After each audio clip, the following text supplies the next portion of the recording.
Në kuadër të 25 vjetorit të themelimit të Partisë Socialiste në Gjirokastër, dega e Partisë Lokale pritet të organizojë gjatë ditës së sotme një sër aktivitetesh, të cilat kanë nisur si pari në tyre me pritjen e qytetarëve pranë selisë së kësaj force politike. Të rinjtë e fresh pritet të kenë një tjetër aktivitet në kuadër të themelimit të Partisë Socialiste, ndërsa zyrtarizimi i festimeve do të jetë në orët e vona, ku edhe do të organizohet pritja zyrtare simpatizantëve dhe figurat e njohura ndër vitet e Partisë Socialiste. Kreu aktual Flamur Golemi po për Radio Televizionin Alpo se tashmë kjo parti me gjithë uljet e ngritjet e veta është një forcë politike e cila përpiqet të jetë në hapat e dur, jo vetëm për rrethet, por një arazi për gjithë vendin.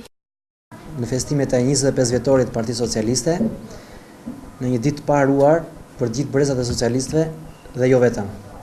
Sot festojmë gjithë qytetarët e Gjirokastrit dhe i ftoj në këtë ditë të veçantë jo vetëm për Partinë Socialiste, por për gjithë qytetin e Gjirokastrës, për një arsye shumë të thjeshtë, që nga dita e formimit dhe krijimit të Partisë Socialiste në qershor të vitit 1991, Partia Socialiste ka kaluar shumë momente të rëndësishme.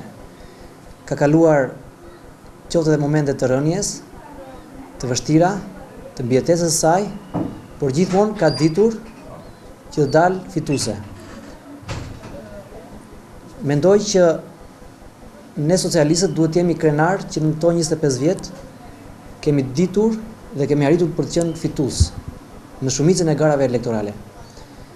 Ne socialistët duhet të jemi krenar, kemi arritur që të ndryshojmë faqen dhe imazhin jo vetëm të qytetit, por kemi kontribuar që të ndryshohet faqja dhe imazhi i Shqipërisë.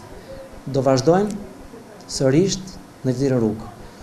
Ju jam mirënjohës, është një nder i veçantë që unë të drejtoj Partinë Socialiste të Gjirokastrës dhe u ftoj të gjithë sot të festojmë së bashku ditën e festës së 25 vjetorit të Partisë Socialiste.